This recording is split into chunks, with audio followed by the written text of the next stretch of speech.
Welcome to Reimagining Liberty, a show about the emancipatory and cosmopolitan case for radical political, economic, and social freedom. I'm Aaron Ross Powell.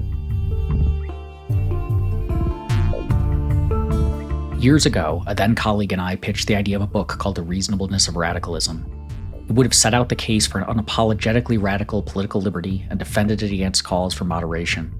The project never went anywhere, though, because we were told by the people making decisions they didn't like to use the word radical because it might turn people off. Clearly, that's not a worry I share, and neither does my guest today.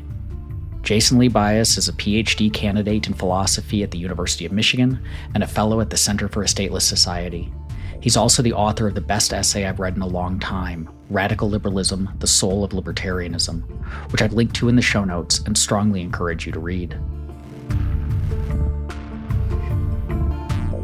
Before we jump in, I want to remind you that you can get every episode of Reimagining Liberty 2 weeks early, along with other perks, by becoming a supporter of the show. Head to reimaginingliberty.com/subscribe to learn more. Now, here's my conversation with Jason.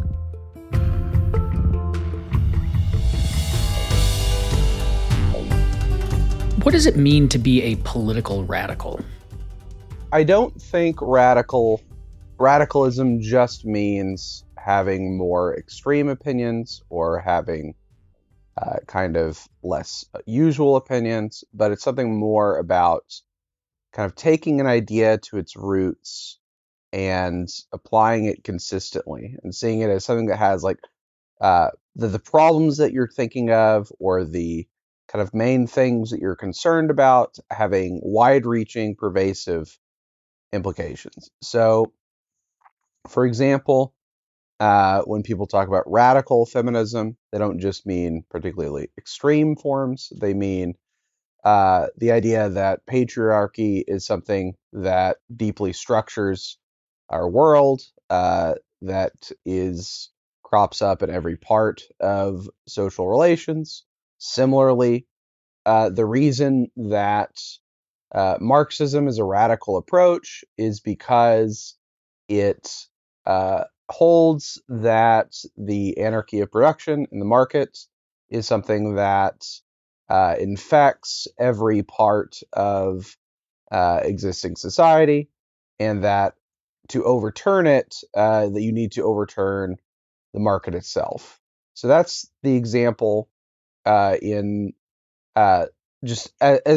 general, the idea of what it means to be a radical.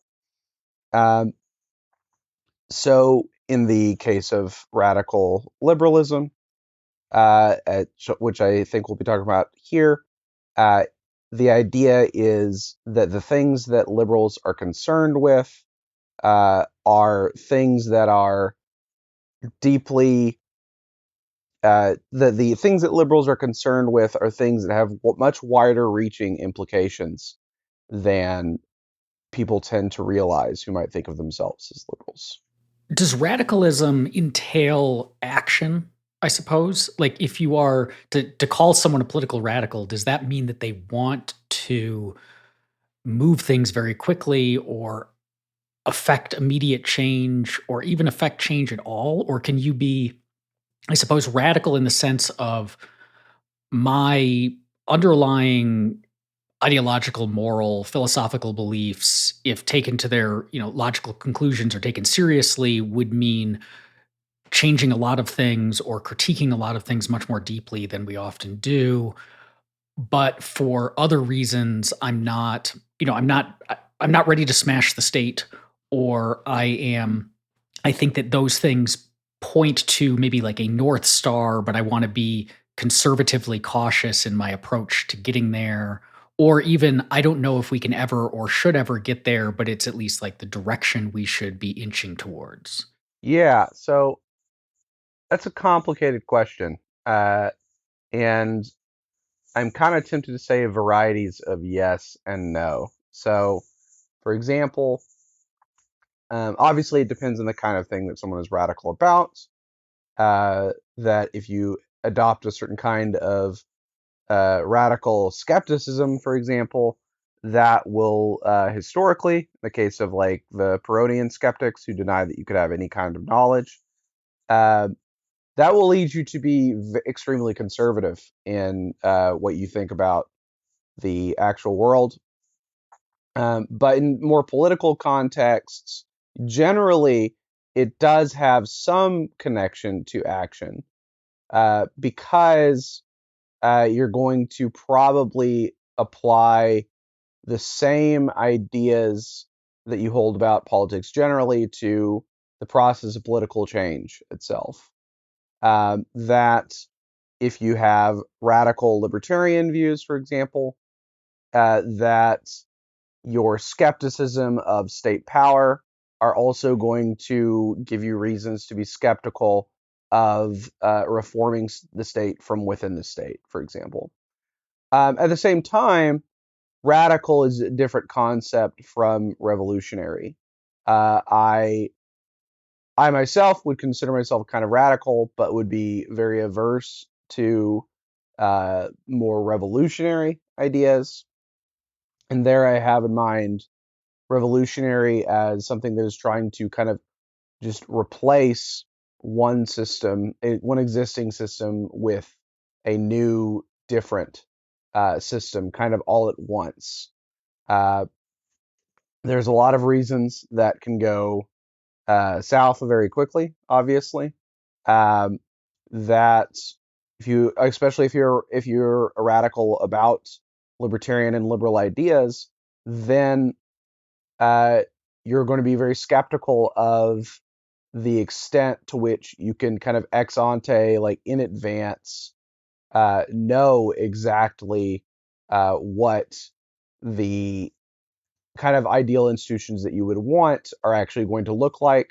So those are reasons to be skeptical of revolutionary change from within a radical perspective.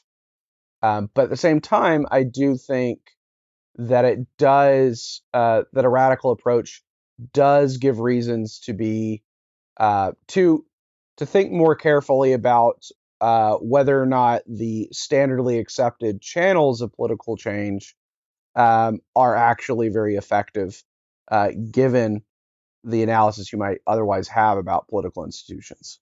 I want to talk more about that, but it seems like we should turn for a moment at least to liberalism so that we can better pair these things.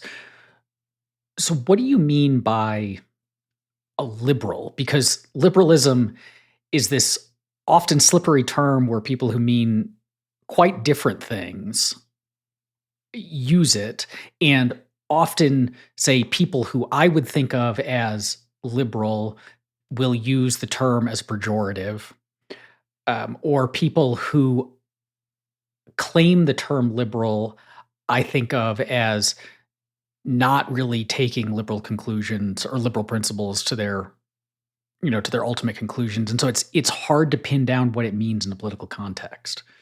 Yeah, so it's kind of part of what I was getting at in uh, the essay that you said that you had as like framing this discussion is so I there's the typical line in libertarian circles is that uh, liberal used to mean libertarian, and then the name was stolen by progressives. I don't think I think there's some truth to that, but I don't think it's quite right. Rather, I think there is like a consistent strand of what liberalism means that includes both libertarians and progressives, and probably the modal pre 2015 conservative, which is uh, more superficially, that would be something like kind of general acceptance of market institutions, of kind of constraints on government rights, whether or not you believe those are natural rights, some system of rights, so on and so forth. But I think more fundamentally than that, the thing that is kind of like guiding those prescriptions, and the thing that you see crop up in more natural rights approaches, more liberal utilitarian approaches, and other kinds of approaches, is a kind of presumption that there is a natural harmony of interests, that uh, at root, society does not need to be just a zero-sum battle for resources, for esteem, so on and so forth, that there are actually mutually beneficial ways of relating to one another.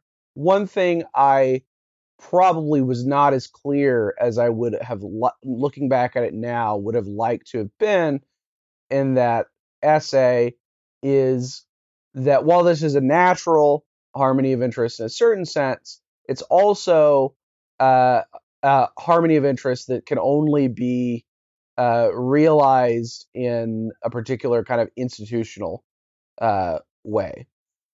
That it's the case that there's nothing about your interests and my interests that mean that we have to be deeply at odds, but um, in order to ensure that uh, that our interactions actually are of this positive sum way, that we actually both gain from continuous interaction, there have to be good institutions that protect our individual pursuit of our own interests in ways that don't run up against others.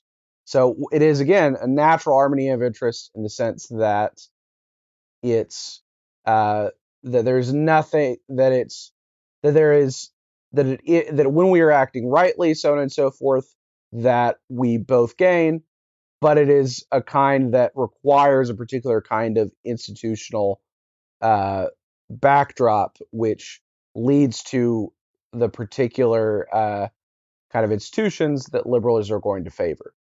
And then libertarians, the reason that libertarians are radical liberals is because this is not kind of just a modification of existing views, that it's not just pursuing what I would see as the more like technocratic uh, aims of progressivism, but with liberal constraint, nor is it kind of a more liberal constraint spin on the traditional conservative lens of upholding tradition and existing authority, but it is the central thing itself. It is this pursuit of mutual gain, this natural harmony of interest, the rights that it tends to afford are the central aim itself. It's not diluted. It's not diluted by any of these other ideas, nor is it simply diluting those other ideas. What do you mean by institutions? And the reason I ask is, we have seen since the Trump administration came in, one of the real worries, it gets articulated as Trump and his hangers on and the movement that he represents are an assault on our liberal institutions, or at least the institutions of our liberal order. And what we mean by that tends to be there are our state governing institutions. But at the same time, you had, say, radical libertarians of a certain stripe who cheered on the ultimately call it like accelerationist perspective they saw in Trumpism, particularly say like the January 6th insurrection as an example of like, hey, if you're really committed to radical liberty, you should be fine with tearing down the institution of Congress or the institution of the presidency and so on. So, does institutions mean those institutions of a liberal society in the sense of the state, or do you have something else in mind? Right. So this gets very complicated very quickly, as I think for reasons I think that you're hitting on here. Um, I guess I would want to say that it is a kind of law and order in a certain sense, but for reasons that are familiar to a lot of people in the radical libertarian market anarchist tradition, there's nothing about law that requires the state, just kind of stable expectations about how force is used to resolve disputes. However, that also suggests that there's, and especially looking at it as something that goes beyond the state, there are a lot of institutions that are just kind of uh, long-running norms and practices for handling disputes that might not be reducible to what the state happens to do. So I've thought about that issue a lot, but I do want to say something about the kind of example that you gave, because I think it's instructive. So I think it's important to see that there is something right in the kind of troubling response that you're talking about. It just gets kind of it kind of goes off the rails at the last second and in a very dramatic way. So I think it's actually correct that there's no special um, authority or reverence that we should have or bestow to Congress, to the Capitol, to democracy, and when that is construed as a form of government that happens to go about things through voting. Uh, but I mean, after all, I think applying liberal principles to the state itself, we would see that the state is itself a predatory illiberal force, and that's ineradicably so. That um, is not a metaphor to say that the government is like organized crime. No, the government is itself an instance of organized crime, just one that we've become especially so familiar with that it doesn't feel like it. So it's true that uh, the demise of government would be a good thing, or that we shouldn't have any special respect for government or its institutions, so on, or its houses, things like that, like the Capitol building. But at the same time, that's only in a it has to be with the right kind of institutional comparison. That it's not, the problem is not uh, this particular government is especially perverse, even though they might well be especially perverse along many dimensions at a given time, but that government itself is perverse. Similarly, it's you want the alternative to an organized crime syndicate is not a power vacuum so that another organized crime syndicate can come into power. It's the alternative is the establishment of law and cooperation. Now, does uh, a failed state, for example, involve the kind of demise of government that you're going to want to see if you are a radical liberal? No, because the failed state is a demise of a particular government, but it just results in kind of chaotic zero-sum uh, conflict rather than the establishment of something that is able to take its place, able to maintain law and peaceful cooperation.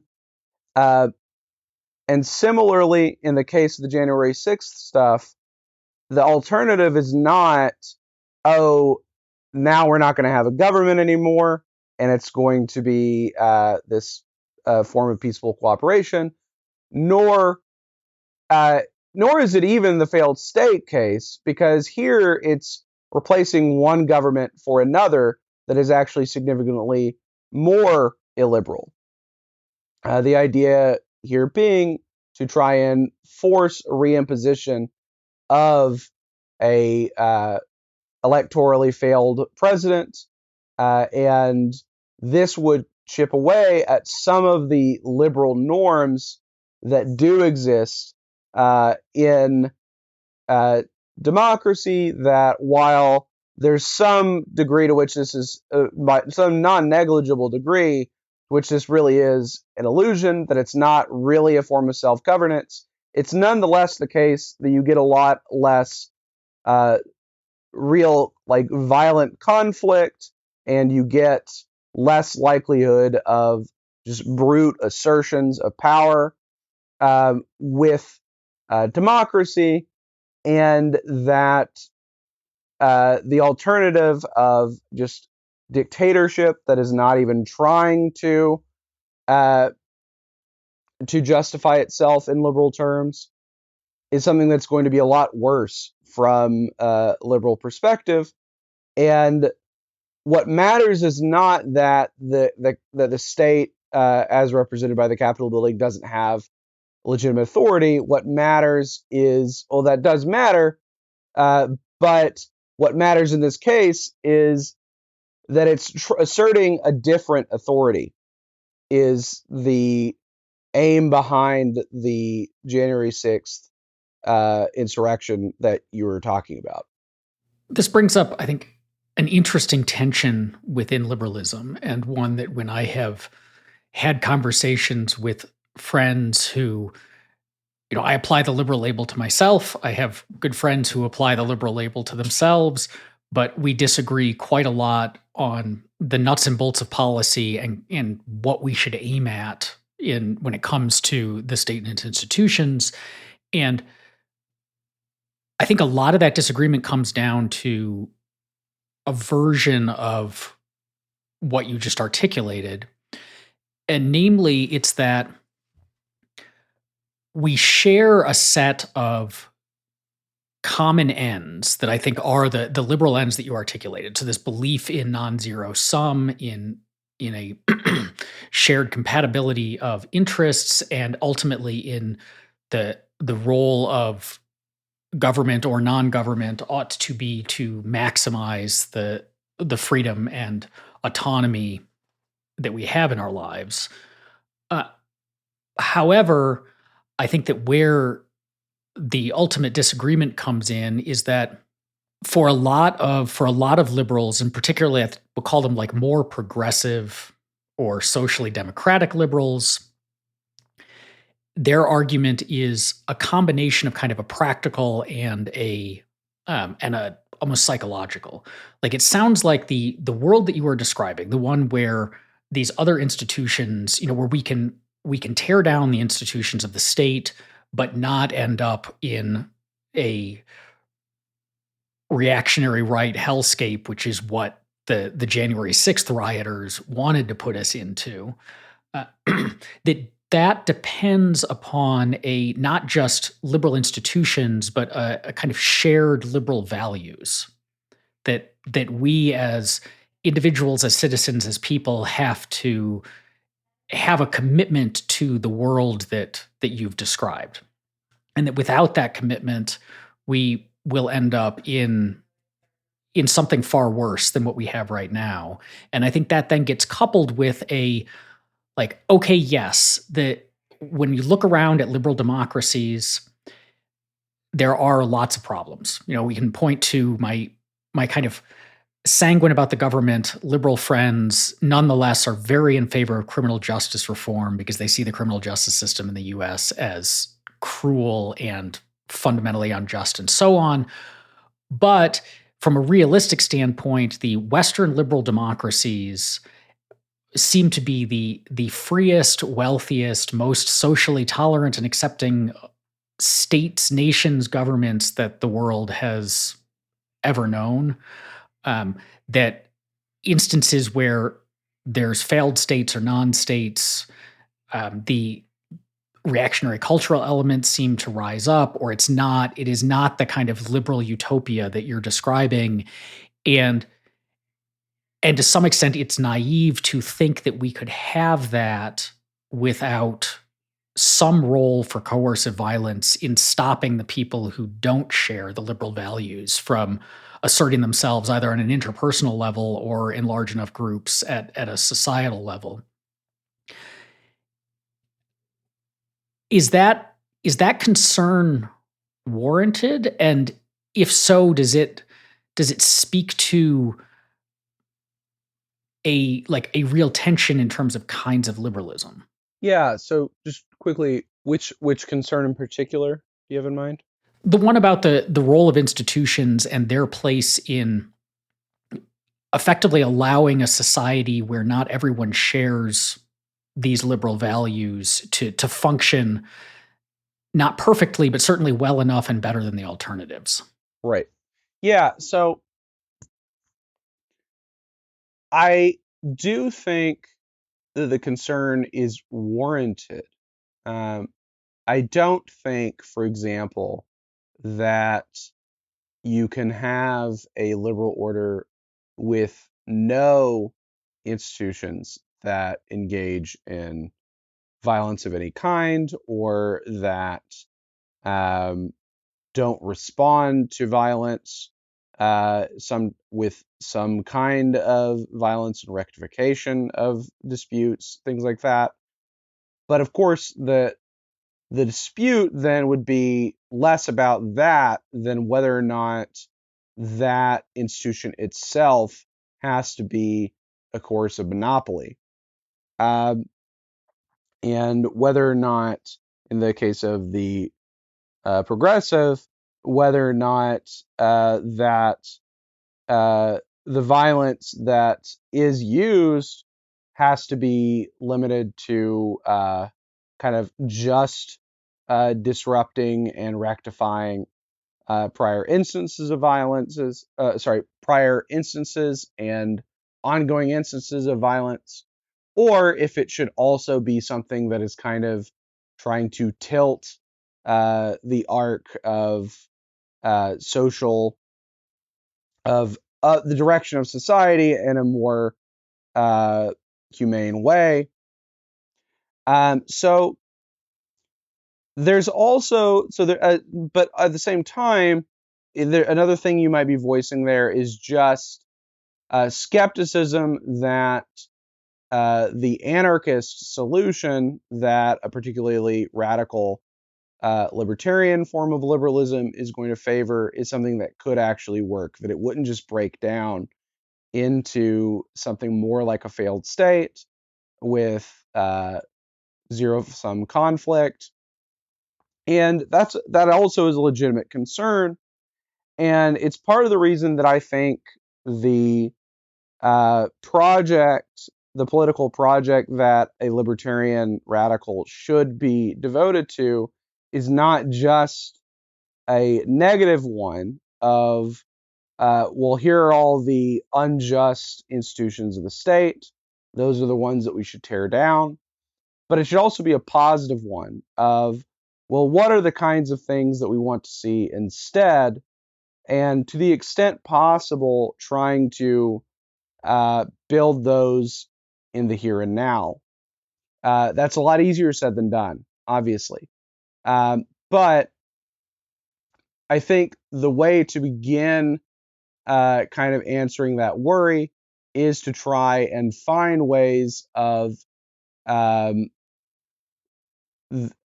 as an old anarchist slogan has it, build the new society in the shell of the old, so that we aren't just left with uh, a failed state if the state were to go away, but rather that we're instead left with institutions that are able to handle the things that we currently rely on states for. So I don't know if that actually goes any way towards answering that question, and I feel like I kind of lost track of what I was saying there for a second. So tell me if there's something that I did not, that I was not talking about that you were expecting me to talk about with that question.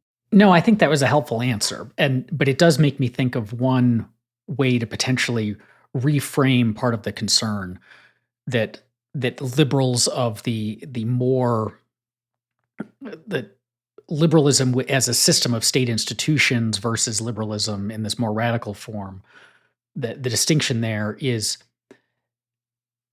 that on the one hand, what you're describing sounds great. So we recognize how much more liberal our current state institutions could be, and we work to improve those, but we also, and to critique them.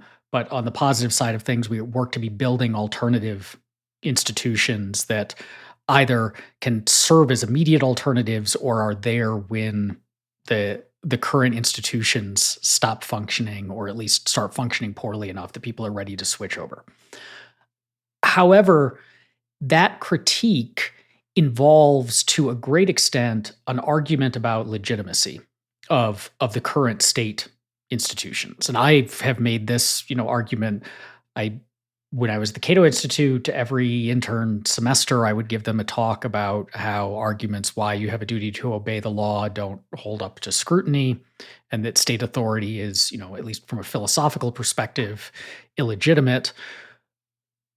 That but the worry or the argument is that that sort of delegitimizing talk has the effect not of convincing people that they should be working on building alternatives or looking to a radically freer society, but instead is making it harder for the very institutions that right now are protecting our liberal rights and freedoms.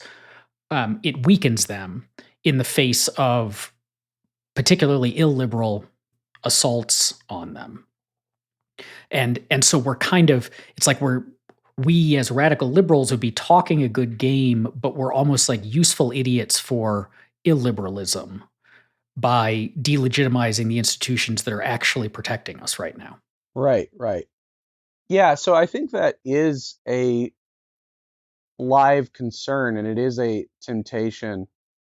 So the it's important to remember that the libertarian approach is coming from a liberal beginnings, so that it's kept in mind that uh, we're not just opposed to the current regime, that um, it's the regime's failings qua liberalism, that we um, the lack of legitimacy is failures of liberalism.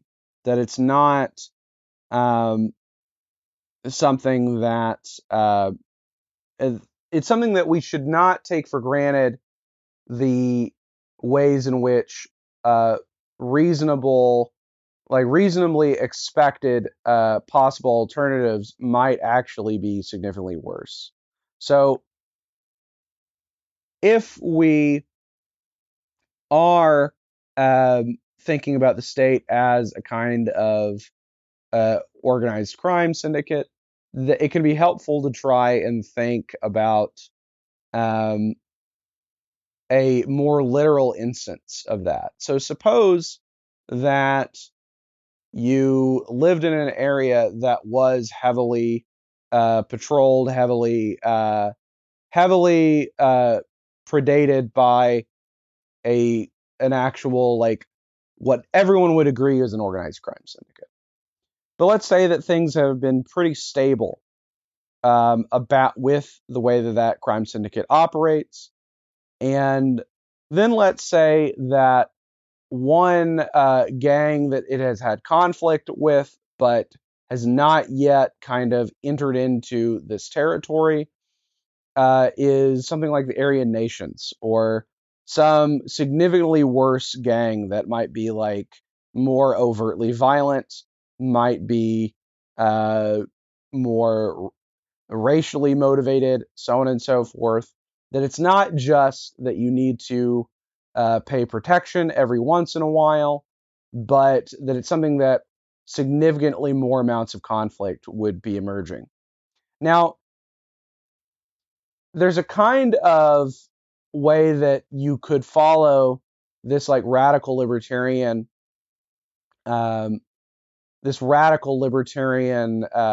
view that the state is like a crime syndicate as a kind of tragic conservatism, and that you might think, yeah, we're like in the case that I just described, where we live under a crime syndicate, but the alternatives are significantly worse. And so you don't want to disrupt its authority because the thing that's going to take its power will be significantly worse.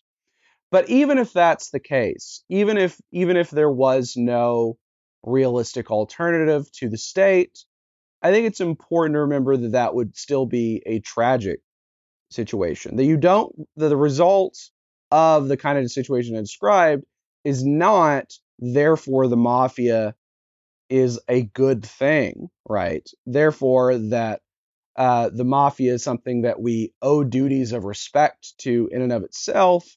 Even when we can get away with it, we should still obey the mafia. No, it's just in that kind of case that you don't want to disrupt their authority too much just because you don't want the authority of something much worse. So even if anarchy was impossible, for example, I think this shouldn't lead to a kind of complacent, basically positive view of existing government.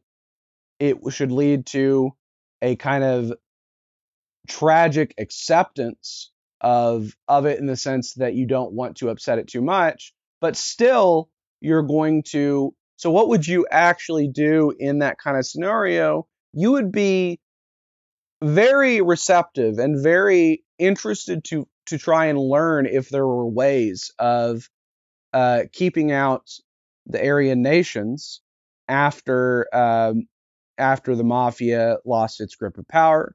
You would be trying to find ways to protect people from the mafia's existing power, even if it doesn't totally disrupt that power. You would be uh, you would maintain a kind of disdain for the mafia that would also lead you to, for example, not want to yourself participate in their workings, uh, and to tell other people not to participate. So, to the extent that something like that is true about the state, it still doesn't lead to the kind of like government friendly approach that you're going to see with um, standard progressives and conservatives, that you're not going to think government is just another term for the things that we do together, any more than you're going to think in the scenario I just described, the mafia is just another term for the things that we do together. It's still something that you recognize has a fundamentally antagonistic relationship. And it's going to be something that you're going to want to find ways of getting away from whenever you can without leaving a space for the Aryan nations to take over in in the kind of analogy that we're giving here. Um, but I think I tend to be more optimistic, take less of the tragic conservative approach, but I do think that it's something that it requires like ongoing, very difficult thinking because, as you say, uh, we haven't really had a full blown market anarchist society. We've had a lot of cases where things like bits and pieces of it come a lot further than there is now. Where there's certainly been times where things that we think of as obviously handled by government or handled by other things. There's a history of mutual aid societies that many libertarians are familiar with.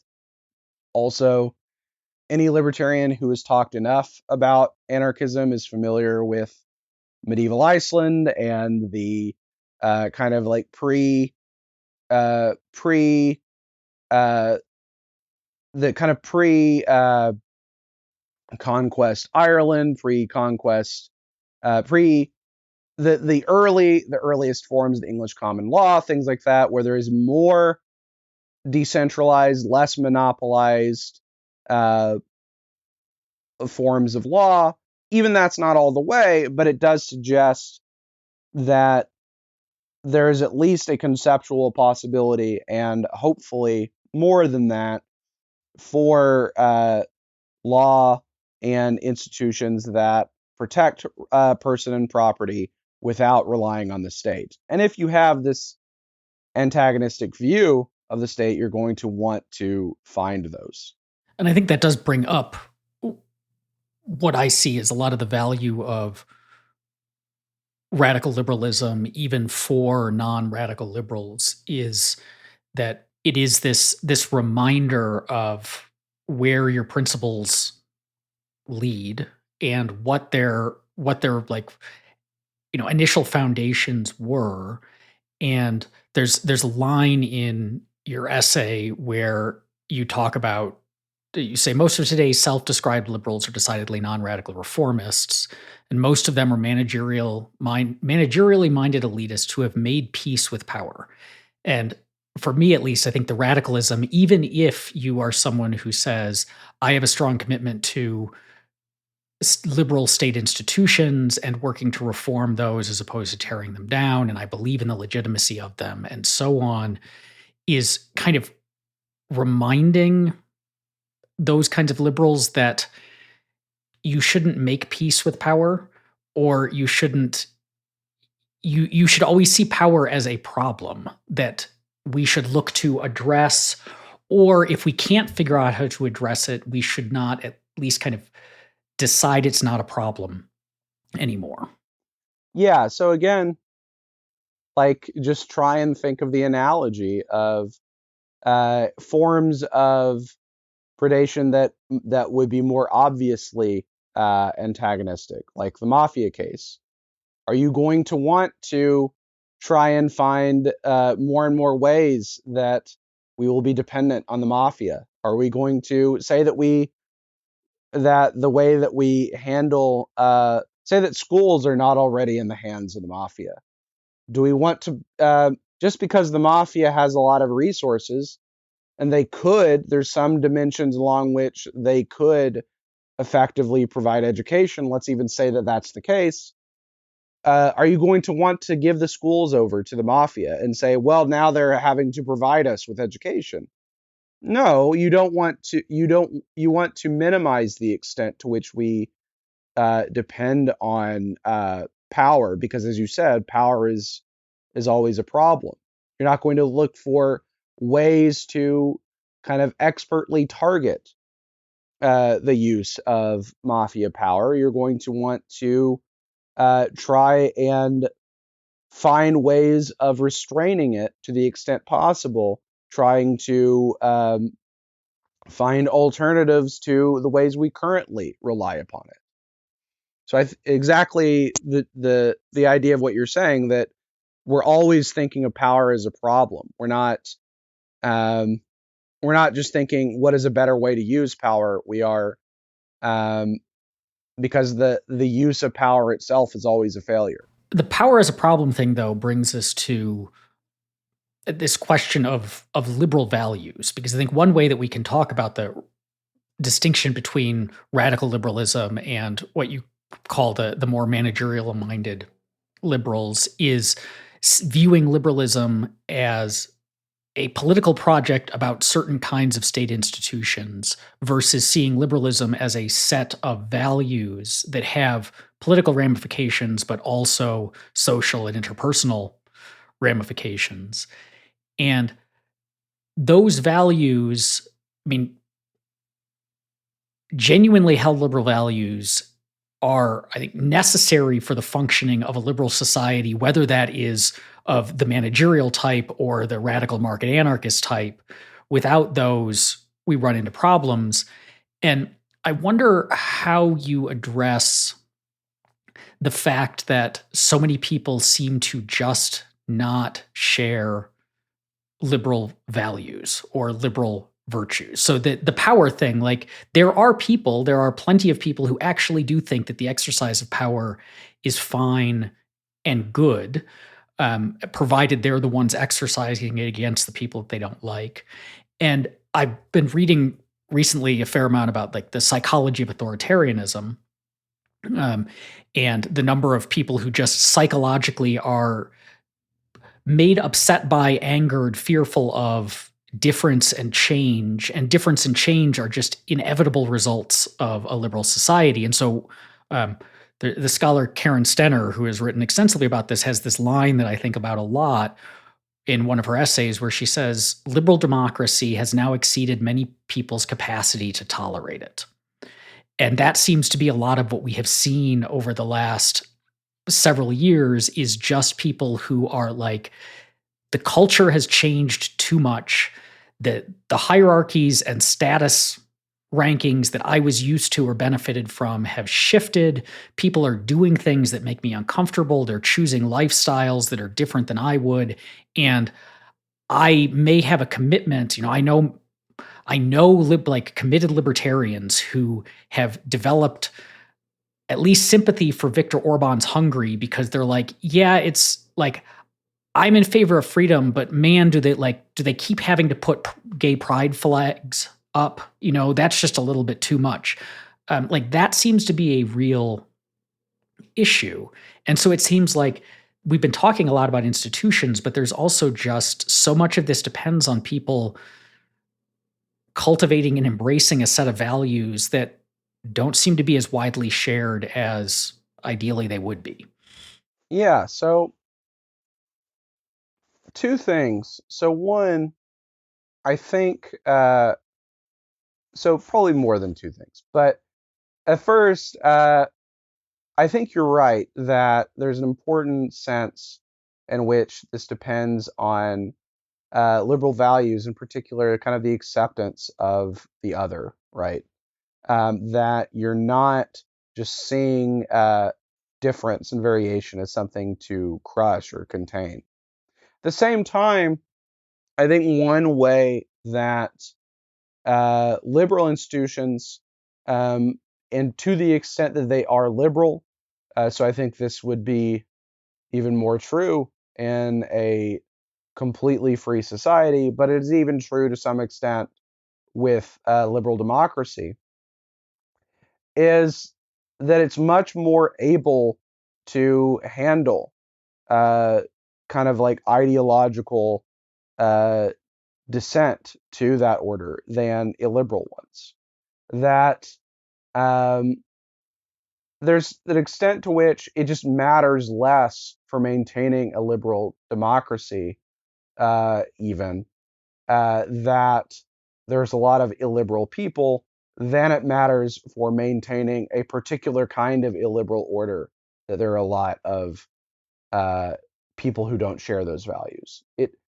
That if you're not going to maintain a uh, Catholic dictatorship in the United States, for example, if religious demographics continue to be what they are, and especially if they continue in the trajectory that they're going, right? Um, that there's just too many non-Catholics for that to happen. If for the very illiberal, dictatorial versions of like integralism and things like that, that's just not a stable order unless people are all on board. But how much does it matter that someone happens to be deeply illiberal in a liberal order? It does matter, but that nothing prevents them from engaging in trade with other people. Um, and that trade also is something that tends to increase liberal values. This is the sort of thing that figures of the kind I was just talking about are so concerned about. That that living in a liberal society tends to increase liberal values. That the more that you interact with another person on peaceful terms of free association or in market exchange, the more likely you are to think that they're not that much of a threat to your very existence. How hard is it to maintain like really deeply held, deeply seated forms of homophobia, for example, if you know a sufficiently high number of gay people who you have had very pleasant, kind of low level interactions with. A lot harder than if you haven't been engaging in market exchange with those people, for example. And then also this is, I think, yet another the fact that like that liberalism kind of increases its ability to sustain itself. Uh, that the more liberal an order is, the more able it is able to the more it is able to accommodate for difference and disagreement with the liberal order is yet another reason to not go in, for example, the kind of naive, technocratic, progressive direction of liberalism, where the thought is that we want to impose liberal values through the state, through expert technocratic interventions, because the more that you empower these illiberal forms of relating to one another, the more that people will, to some degree, truthfully perceive uh, illiberal zero sum conflict, and the more that they will themselves gear towards zero sum conflict. And the same is true in conservative direction, obviously. That people are going to be a lot less friendly to traditional forms of religion if they think that there is a live possibility that those traditional forms of religion are going to be violently imposed upon them. So it at least seems plausible that um, the rapid acceleration of agnosticism and atheism in the United States in the last like 20 years has something to do with the attack from the religious right in the 2000s. That illiberal impositions of values creates a more zero sum conflict mindset that leads people to, instead of finding ways to cooperate, just find ways for their side to dominate in that exchange. We are recording this a few days after the 2022 elections, when it seems like a lot of Americans rejected, or at least more Americans than we expected, rejected profoundly illiberal candidates. Uh, and and so the trajectory that it seemed like the country was on in a deeply illiberal direction, at least doesn't appear as fast as it did a week ago. That said, we are definitely not living under a liberal regime. It seems like things are likely to get worse before they get dramatically better. The the market anarchism that you advocate is not, at least in immediate terms, on the table as an option. Within this current environment, then, what do you see as the role of radical liberalism and radical liberals in trying to make the next 5, 10, however many years a better place? There's a lot of ways to answer that question. I'm going to try and limit myself to two main points here. One, I think people should generally try to focus on their comparative advantage in politics. And I think a part of the comparative advantage for libertarians, radical liberals, is that we are less likely to kind of presume state power is the way to solve something, that we're less likely to presume that the forms of political action that matter are the electorally focused, standardly assumed channels of change. So I think libertarians, I don't want to say that I don't think there's any role ever for electoral activism or for reform, et cetera, et cetera. But I think that people in general, including libertarians, have greatly overestimated that. Um, so I think libertarians ought to be trying to look for ways uh, of bettering the world that don't rely uh, on trying to adjust state power. So Obviously, especially with recent events, the fate of cryptocurrencies, as always, is very much up in the air. That's the kind of thing that I think libertarians can invest themselves in trying to find solutions to things that don't, the kind of thing that I think libertarians should be invested in, which is trying to develop alternatives to the existing uh, structure that we can build here and now without appealing to that structure. Um,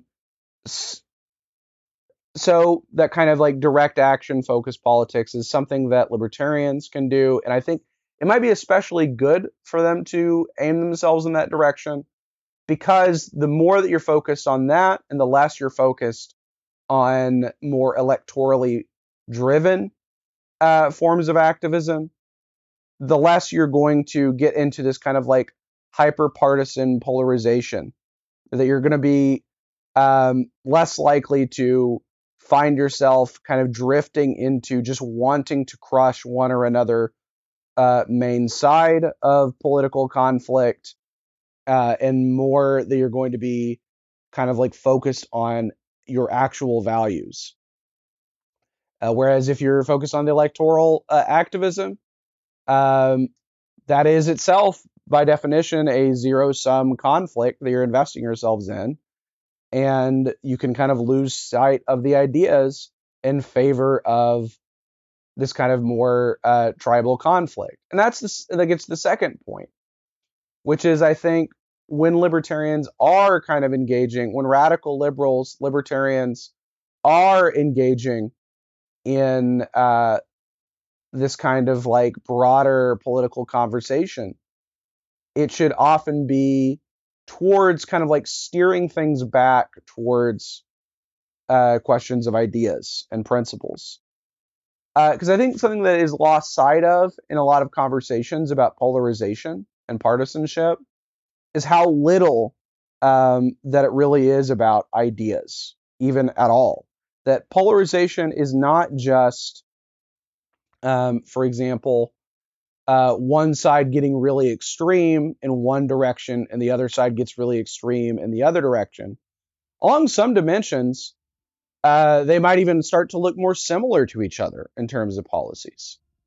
But what happens is that the ideas kind of lose focus and they come more like jerseys. That it's more about the power and the control itself than it is on any kind of actual ideas about how society should be governed. And when you take it back to the question of ideas, it becomes a lot harder to maintain illiberal ways of governing.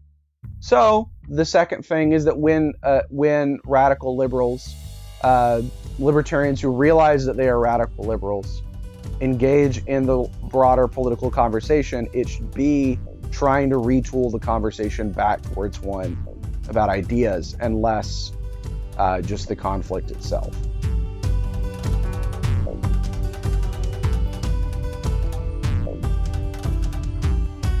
Thank you for listening to Reimagining Liberty. If you'd like to support the show, get every episode 2 weeks early, and have access to some other fun perks, head over to reimaginingliberty.com/subscribe to learn more.